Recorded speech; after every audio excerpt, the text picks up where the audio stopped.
Επιστροφή στο στούντιο της εκπομπής, κυρίες και κύριοι, και συνεχίζουμε τη γνωριμία μας με τους υποψηφίους που την Κυριακή θέλουν την ψήφο μας. Στο τελευταίο μέρος της εκπομπής φιλοξενώ τον κύριο Βάσο Καραμπίλια. Καλησπέρα σας, καλώς ήρθατε. Το επίθετό σας είναι γνωστό στην περιοχή, αλλά εγώ θα δώσω και άλλα στοιχεία. Υποψήφιος δημοτικός σύμβουλος με την παράταξη του κυρίου Καλογιάννη, με τη συμπαράταξη Λαρισαίων. Καλή επιτυχία. Ευχαριστώ από καρδιάς. Καταρχήν, και θέλω να πω για την δική σας υποψηφιότητα ότι είστε νομικός, αλλά είστε και ένας πολυτάλαντος άνθρωπος και με πολύπλευρη δραστηριότητα. Ασχολείστε με την πολιτική από άλλη πλευρά και στη Βουλή και πολιτική επικοινωνία. Δεν είστε έτσι φυτευτός? Ευτυχώς όχι. Όχι. Ευτυχώς όχι. Λοιπόν, σας ακούμε. Καλησπέρα και από μένα και στους τηλεθεατές μας. Μεγάλη τιμή για μένα και χαρά η πρόσκληση. Ευχαριστώ πάρα πολύ. Και δική μας. Εγώ είμαι πιο Λαρισαίος δεν γίνεται. Και δεν το λέω με την στενή του όρου έννοια. Το λέω με την σχέση πραγματικού πάθους και εξάρτησης που έχουμε αυτή την πόλη. Αλλά λείπατε από αυτή την πόλη, έτσι? Λόγω επαγγελματικών υποχρεώσεων πολλά χρόνια στην Αθήνα. Η οικογένειά μου βέβαια εδώ ζει, εδώ προσέφερε, εδώ προσφέρει, όπως και εγώ που είμαι πολύ τακτικά στην πόλη. Και έφτασα στο κομβικό σημείο, το χρονικό, που λένε πολλοί ότι πρέπει να το κάνεις στην κατάλληλη χρονική στιγμή και στο κατάλληλο μέρος. Και πήρα μια καθαρά προσωπική απόφαση να αφήσω την Αθήνα για πάντα, να επιστρέψω στην πόλη μου, στην πόλη που τους οφείλω τα πάντα, στην πόλη που με ανέδειξε στην ουσία. Και εάν έχω κάποιες γνώσεις, κάποια εμπειρία, κάποιες ικανότητες, αυτό θα το κρίνουν φυσικά οι συμπολίτες μας Λαρισαίοι, να τα προσφέρω όλα για την πόλη και εκείνους. Το ένα ερώτημα μου το απαντήσατε, ότι θέλετε να προσφέρετε στον τόπο σας μέσω της τοπικής αυτοδιοίκησης. Γιατί με τον κύριο Καλογιάννη και γιατί με τη συμπαράταξη Λαρισαίων, είναι το ερώτημά μου. Ναι, είναι ένα ερώτημα το οποίο μου το κάνουν αρκετοί Λαρισαίοι έξω. Και η πρώτη πλευρά του ερωτήματος ξέρω ότι κρύβει αυτήν την λεγόμενη ιδεολογική ταύτιση. Ακριβώς. Που πολλοί λένε ότι η οικογένεια Καραμπίλια είναι μια οικογένεια που κυρίως λόγω του παππού μου του Βάσου. Να το πω πολύ απλά, ναι. Δεν ανήκετε στον ιδεολογικό χώρο που κινείται η συμπαράταξη. Δεν διαφωνώ. Απλά αυτό το οποίο πιστεύω, το γράφω εδώ και 3 χρόνια τουλάχιστον, με έναν βασικό για μένα τίτλο και λέει τι? Λέει η Λάρισα στο τραπέζι, οι κομματικές ταυτότητες στις τσέπες. Την ώρα που πρέπει να μιλήσουμε για τα μεγάλα προβλήματα της Λάρισσας, του Δημότη, εμείς θα κάνουμε τη δική μας δουλειά και οι ιδεολογίες κάνουν τη δική τους. Εγώ δεν μπορώ να ταυτιστώ ιδεολογικά για να λύσουμε καθημερινά σοβαρά προβλήματα της πόλης μας. Αλίμονο, μετά την πρόσφατη τεράστια κρίση που έπληξε και τη Λάρισα, εάν πηγαίναμε σε όλους αυτούς τους ανθρώπους που αντιμετωπίζουν ακόμη πολύ μεγάλα προβλήματα, ειδικά στις περιφερειακές συνοικίες, και εκεί είναι το κομβικό σημείο της προσφοράς και της άμεσης προσφοράς, στην πράξη και όχι στα λόγια, αλίμονο αν τους λέγαμε ότι ξέρετε παιδιά θα σας βοηθήσουμε ιδεολογικά. Εγώ μπορώ να κάνω απάντηση υδάτων με έναν ιδεολογικό τρόπο χ και ο άλλος κύριος με έναν ψ. Νομίζω ότι και τους δύο θα μας παίρνανε στο κυνήγι. Γιατί τα μεγάλα προβλήματα λύνονται μόνο με έναν απαράβατο όρο. Ικανοί άνθρωποι, άμεσες αποφάσεις, αποτελεσματικότητα. Ωστόσο, θα το θυμάστε και το γνωρίζετε πολύ καλά, έκαναν αμάν και πώς οι δήμαρχοι και οι υποψήφιοι δήμαρχοι να πάρουν ένα χρήσμα από τα κόμματα. Να το θυμάστε αυτό, έτσι. Τώρα τελευταίως, ειδικά σε αυτή την εκλογική αναμέτρηση, είναι και λίγο περίεργο, δεν βλέπω να υπάρχει ένας διακαής τέτοιος πόθος. Απαρνιούνται μάλιστα τα χρήσματα. Αλλά μέχρι και πρόσφατα και στις προηγούμενες εκλογές όλοι έτρεχαν έξω από τα κομματικά γραφεία για να πάρουν στήριξη. Κοιτάξτε, εγώ αν με ρωτήσετε προσωπικά είμαι κατά των χρημάτων. Είχα γράψει κάποια στιγμή ένα κείμενο πριν από ακριβώς 2 χρόνια που έλεγα ότι αφήστε τα χρήματα και φτιάξτε την πόλη. Αλίμονο, εάν εν έτη στην ουσία 2024 σε λίγους μήνες, άνθρωποι επιζητούν κομματικά χρήματα για να δείξουν ικανότητα και αποτελεσματικότητα. Πείτε μου γιατί με τον κύριο Καλογιάννη, ναι. Γιατί δεν μου το απαντήσατε αυτό. Θα σας πω... Ήταν η μοναδική πρόταση που είχατε και όχι. Επιλέξατε, γιατί όχι. Αφού δεν είναι για κομματικούς λόγους και όχι. Δεν ανήκετε και ιδεολογικά, τι ακριβώς Όχι. Εγώ ως Βάσος Καραμπίλιας και η πορεία, η επαγγελματική και η στάση ζωής που έχω μπορούν να επιβεβαιώσουν ότι είμαι ένας άνθρωπος δίκαιος. Εγώ δέχθηκα προτάσεις τιμητικές και από τις δύο πλευρές. Και από τον κύριο Καλογιάννη και από τον κύριο Μαμάκο. Δύο άνθρωποι που μόνο που με ήθελαν, που ήθελαν να βρεθούμε και να συζητήσουμε, αυτό με τίμησε πραγματικά.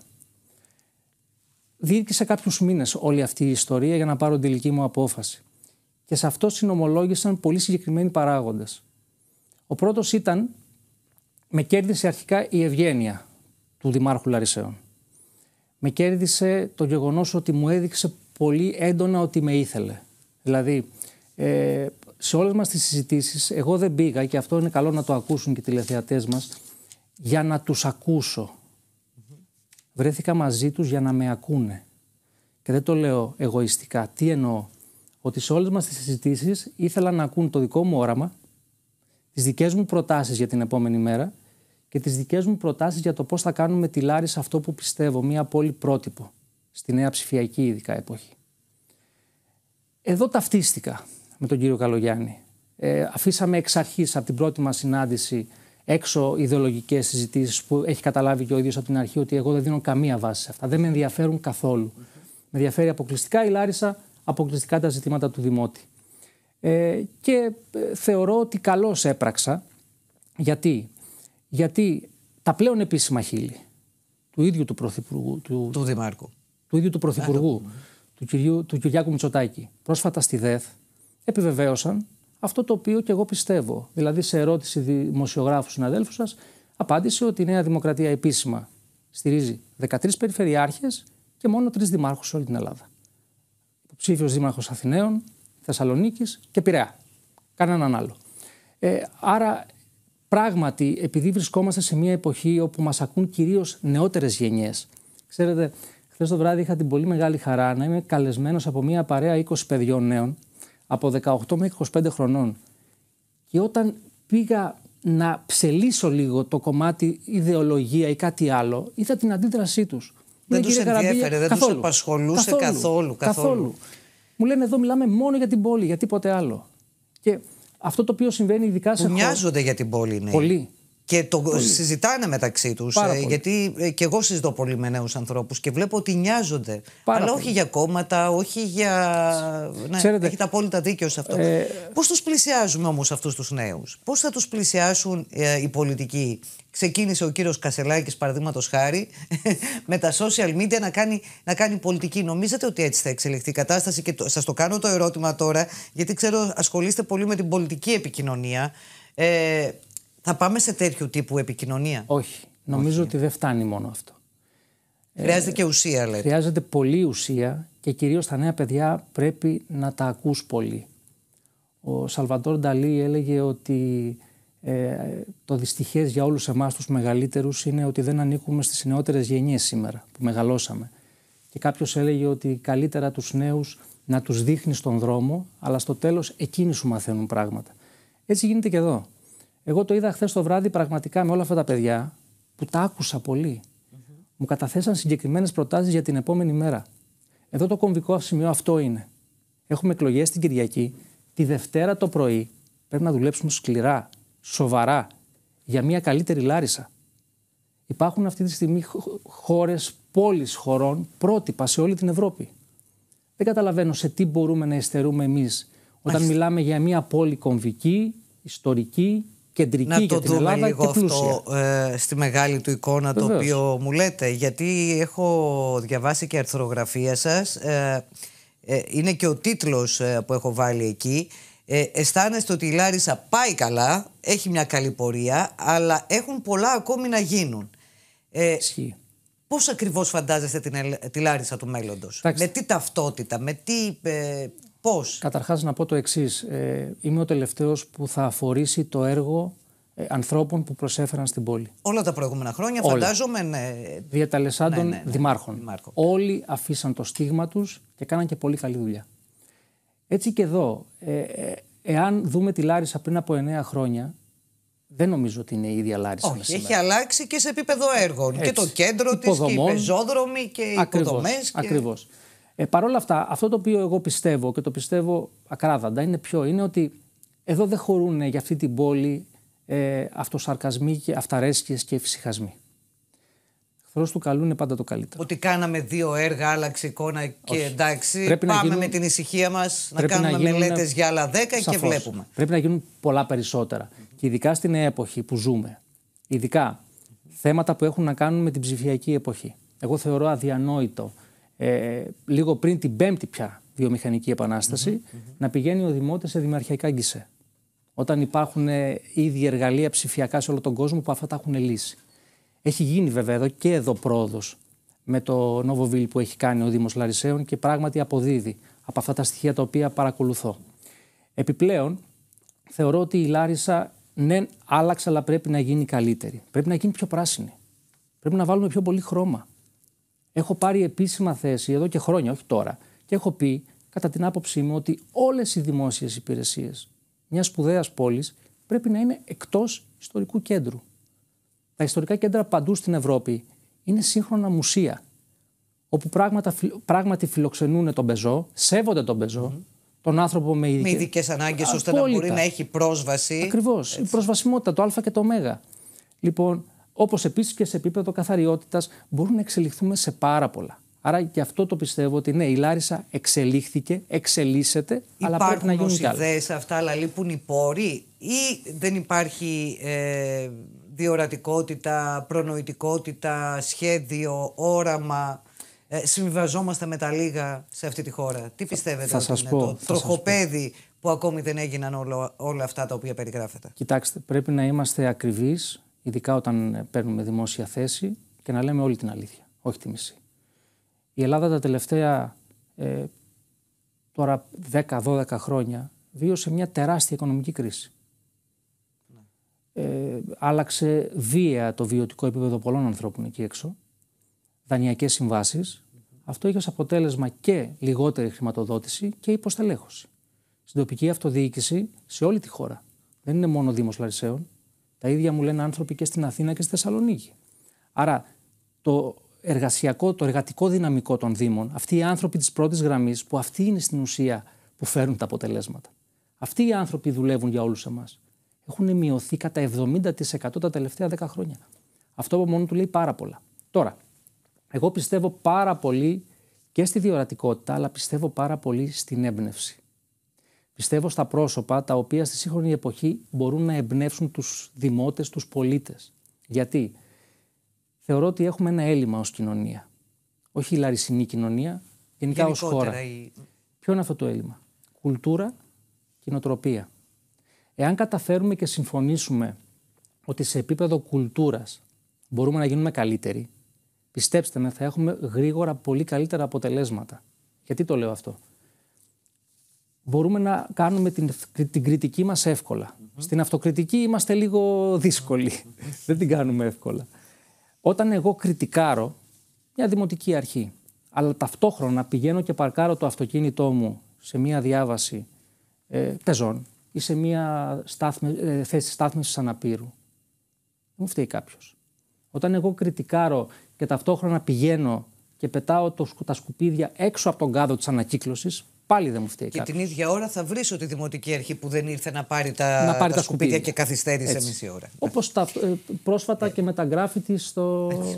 Άρα και τα γκράφιτι στον Άγιο Αχίλιο πρόσφατα, όπου και εκεί ήταν μια ιστορία που πηγαίνει, τα καθαρίζουν, ξανά την επομένη. Λοιπόν, άρα με λίγα λόγια εδώ θέλει μια πολύ ουσιαστική συμφωνία αλήθειας και με τους δημότες.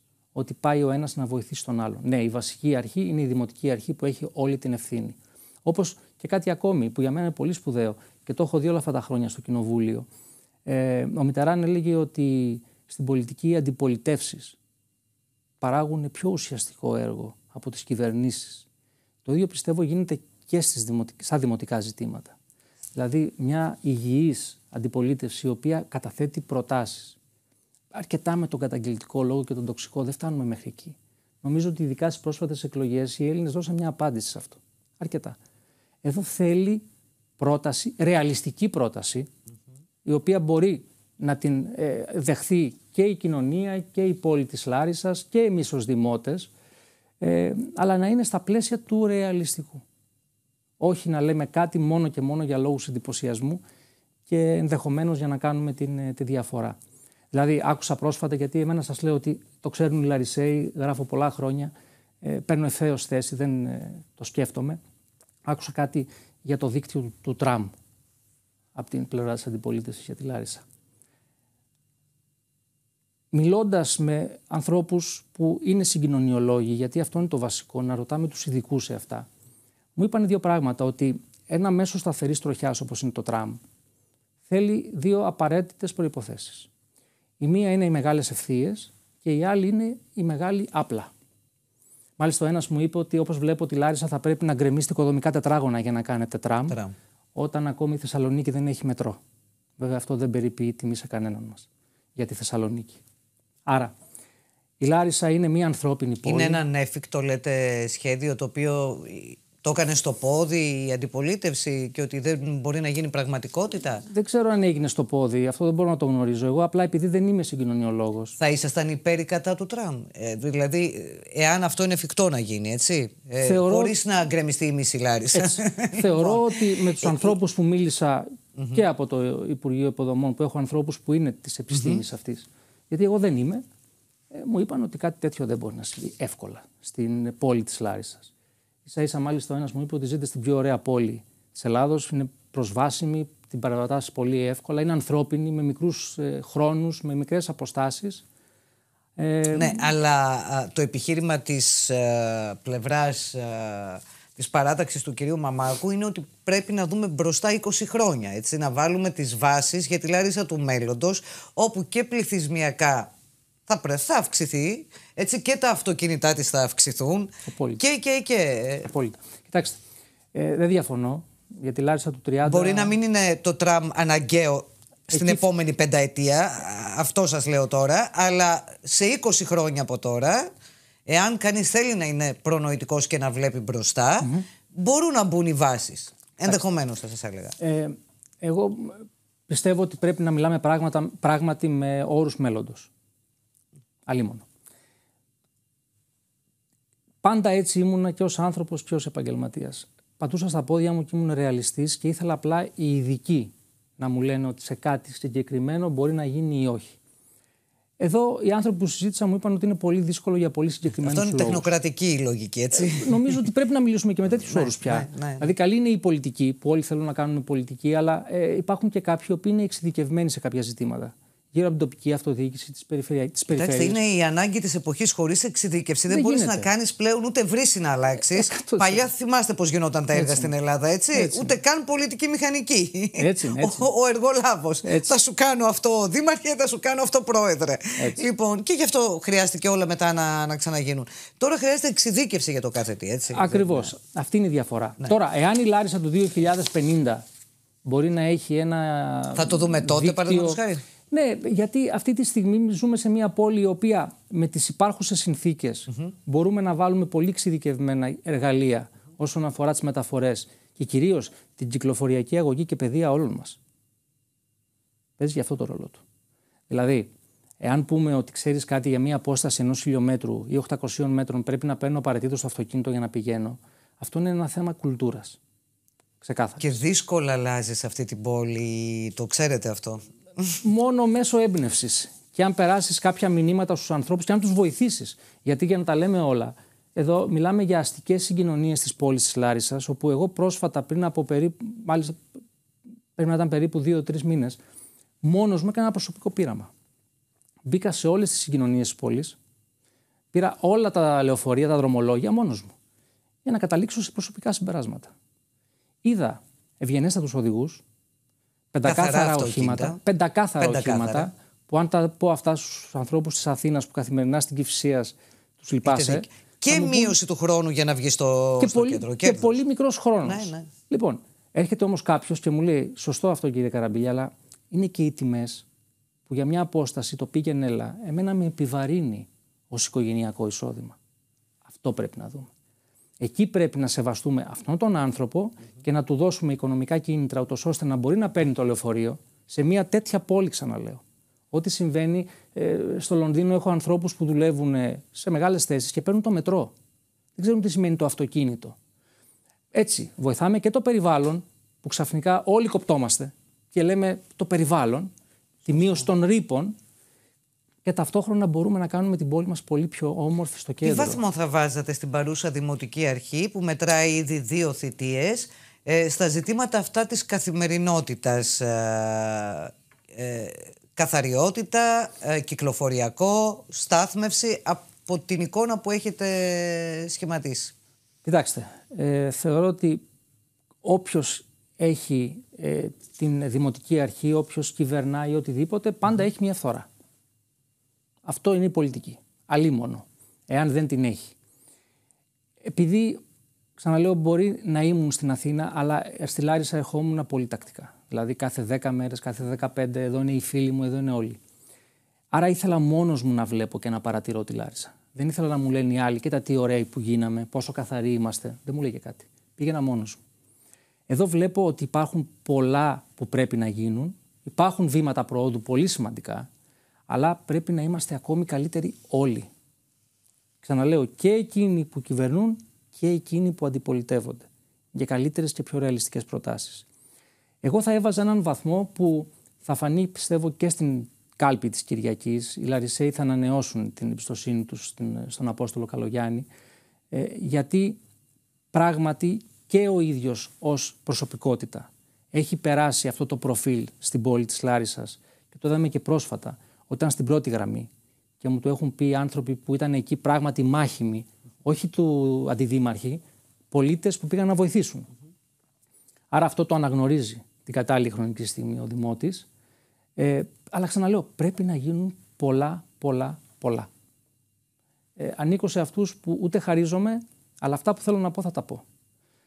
Πάντα με αυτοκριτική και κυρίως θέλω να είμαι δίκαιος, ξαναλέω, σε ό,τι λέω. Δεν συζητήσαμε και θα ήθελα τη δική σας θέση γι' αυτό που λέμε έξυπνη πόλη. Έχουν γίνει βήματα προς αυτή την κατεύθυνση? Έχουν γίνει, αλλά πρέπει να γίνουν και εκεί κι άλλα.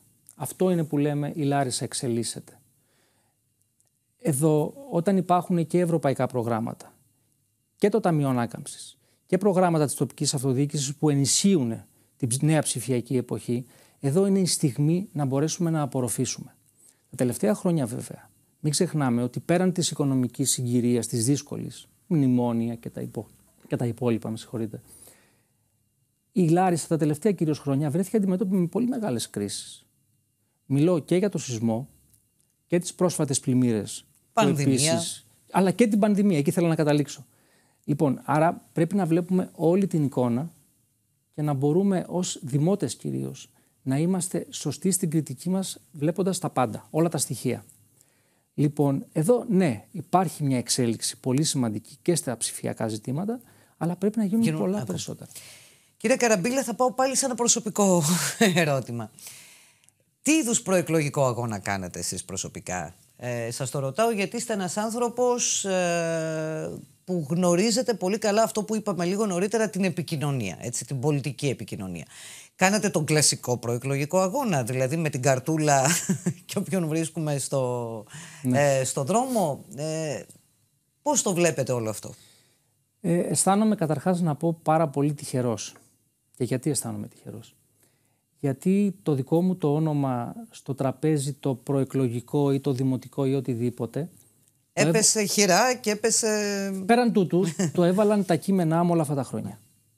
Πρόσφατα... Άρα δεν έχετε την ανάγκη να συστηθείτε, λέτε πολύ. Όχι, έτσι. Φυσικά και έχω. Υπάρχουν άνθρωποι που δεν με γνωρίζουν. Εμφανισιακά, αλλά ως όνομα... ναι. Άρα αυτά τα κείμενα είναι και που με ανέδειξαν σε εισαγωγικά και που μπορώ να πω ότι το ακούω και έξω και το χαίρομαι ότι γοήτευσαν αρκετούς εγκεφάλους σε εισαγωγικά εκεί έξω. Εγώ ήθελα η δική μου παρουσία αυτόν τον μήνα, όπου φυσικά έφυγαν αρκετές μέρες λόγω των τραγικών γεγονότων και έτσι έπρεπε να γίνει. Εκεί έχει αλλάξει ολόκληρη η προεκλογική δραστηριότητα όλων των υποψηφίων και όλων υποψηφίων συμβούλων κτλ. Και λογικό ήταν. Και μακάρι να το σεβόμασταν και όλοι. Έτσι. Εκεί στεναχωρήθηκα γιατί είδα ότι κάποιοι δεν το σεβάστηκαν όσο έπρεπε. Δεν πειράζει. Αυτά θα τα πούμε κάποια άλλη στιγμή όμως. Άρα ήθελα η δική μου η καμπάνια να είναι μια καμπάνια επανασύστασης με τους Λαρισαίους. Δηλαδή, ότι ο Βάσος, ο οποίος τόσα χρόνια γράφει, παίρνει θέση για όλα τα σημαντικά και το κυριότερο προτείνει, γιατί εκεί είναι το σύγχρονο έλλειμμα όλων. Και βάζω και εμένα μέσα, στις προτάσεις μας. Το θέμα δεν είναι να βρίσκουμε μόνο το πρόβλημα και να λέμε αυτό είναι, το έκανες λάθος. Ναι, πώς θα το κάνω σωστά, δεν ξέρω. Το έκανες λάθος. Εκεί όμως είναι το κομβικό σημείο να μου πεις πώς θα το κάνω σωστά. Άρα η δική μου καμπάνια ήθελα να είναι μια καμπάνια επανασύστασης με τους Λαρισαίους. Ήθελα μέσα από τα κείμενά μου, ειδικά και στα media αλλά και στα social media, να συνεχίσω όπως και κάνω κάθε μέρα να παίρνω θέση. Και από εκεί και πέρα ήθελα να δείξω, και αυτό εύχομαι να φανεί και από τη Δευτέρα στις 9 του Οκτώβρη, μία όχι διαφορά, ήθελα να δείξω γιατί είμαι εδώ. Γιατί όταν αφήνεις όλη σου την επαγγελματική πορεία, στην ηλικία τη δική μου, και λες επιστρέφω στην πόλη μου, τα αφήνω όλα και όλα στην υπηρεσία του Λαρισαίου και της Λάρισας. Ήθελα να δείξω δηλαδή ότι θα φύγουμε πια από τα κείμενα και ως Βάσος θέλω να περάσω στην πράξη. Θέλω να σας ευχαριστήσω πολύ για αυτή την συζήτηση που είχαμε. Πραγματικά σας εύχομαι ολόψυχα καλή προσωπική επιτυχία και στο συνδυασμό σας. Ούτως ή άλλως Κυριακή γιορτή κοντή που λέμε, και νομίζω ότι οι δημότες έχουν βγάλει τα συμπεράσματα, οι συμπολίτες μας, και θα κρίνουν και έχουν αποφασίσει, έτσι, και στο χέρι τους είναι να εκλέξουν τη δημοτική αρχή που θεωρούν ότι τους αξίζει σε κάθε περίπτωση. Σας ευχαριστώ, κύριε Καραβουλιά. Ευχαριστώ πολύ για την πολύ όμορφη συζήτηση καταρχήν που είχαμε. Ευχαριστώ. Να είστε καλά. Καλό σε όλους.